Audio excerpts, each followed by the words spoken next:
Have we allowed corporate power to influence the creation of laws that fail to benefit the people? Are we allowing corporations to reconfigure the laws of this nation to suit their purposes at the expense of real people? Do you feel special interests have hijacked Congress? I don't. No, I think they've got a valuable part to play because they are experts in their area and they can provide some good guidance for the congressmen who aren't specialists in these areas. Lawyers will argue that indeed corporations are people. They will argue that they are even good corporate citizens. But is a corporation really a citizen? Or for that matter, even a person? And what about a multinational corporation? Is that even a citizen of the United States? Today, the U.S. currency is backed by nothing but debt in the form of U.S. bonds. This is known as monetizing debt, the act of converting debt into money. Debt causes inflation because the Federal Reserve System facilitates the conversion of government bonds, government IOUs, into Federal Reserve notes, what we use as a currency. When this is done, the money supply is inflated. When the money supply is inflated, it becomes watered down or diluted.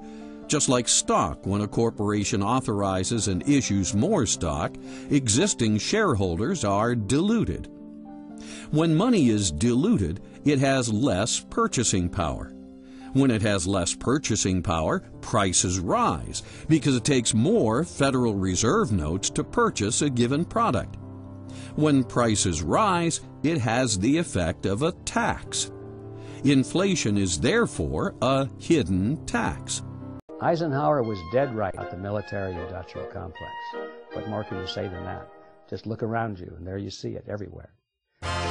As earlier discussed, lobbyists that flow money to keep certain congressmen in power have configured our laws in such a way they now benefit multinational corporations more than they benefit we the people. These used to be American companies. They were great names, famous names: Boeing, General Motors, Ford, Chrysler, GE, and others. And they're still great companies. But they're no longer strictly American companies. They're global companies. And what they want to do is produce at the cheapest price they possibly can. And where are they going to get the cheapest workers? They're going to get them in Latin America, in Mexico, in the Far East, and in China. So what these multinational companies are now doing is they are transferring their plants and their factories and their technology over where production is cheapest and maintaining completely free access to the consumers in the United States. What the transnational companies profit from is basically by getting rid of their American workers, but keeping their American consumers. And in this sense, they no longer have any kind of a loyalty to the community where they were raised, or to the states, or to the country. We are giving billions away in foreign aid to governments that are involved in conflicts. And when we do this, it involves us in their conflicts. President Washington said, "We can trust to temporary alliances in times of necessity." Between 1778, when we had our alliance with France, which lapsed in 1800, and 1949, the United States never entered an alliance with any other country. Then we established NATO as a defensive alliance against the Soviet Empire, and we drew a red line across Germany. That was a temporary necessity in the Cold War.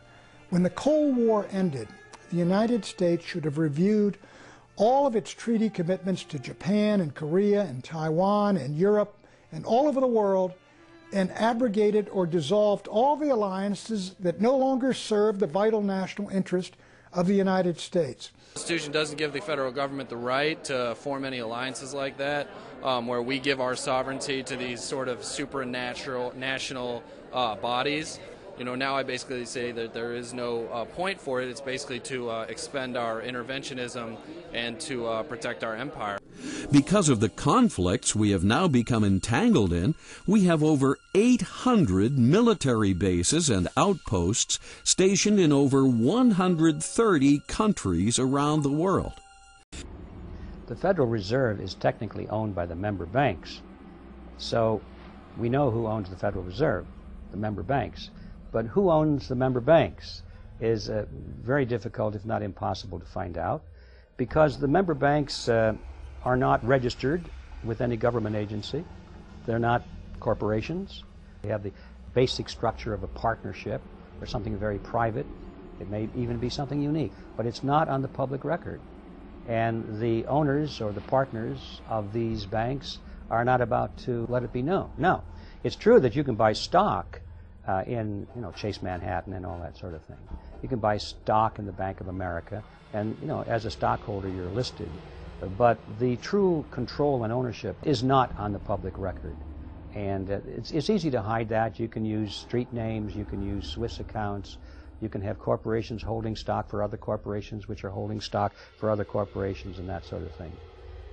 In general, it's possible to completely conceal the controlling interest of the banks from the public. The purpose for these tariffs was to stimulate our own people to build factories and finance a strong central government, which, at the time, was needed. A strategic goal enabling the people of the U.S. to be able to cut bonds of dependency upon foreign nations and create bonds of commerce amongst themselves. Further, when a nation puts a tariff on foreign goods coming into the country, it is more able to cut taxes on goods produced inside the country. But today, this is known as protectionism, a dirty word with the corporate fascists behind monopoly capitalism, media consolidation, and non-citizen multinationals that have purchased Congress.